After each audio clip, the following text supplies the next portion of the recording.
年前の海岸よりも遊びに来る人たち理解。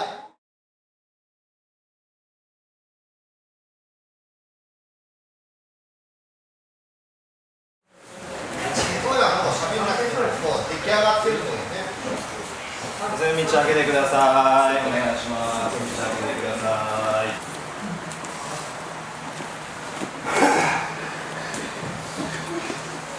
いつでも変わります。その時にやっぱチームワークを大切にしていかないと、その食べ物をどうやらないかと。じゃあ以上です。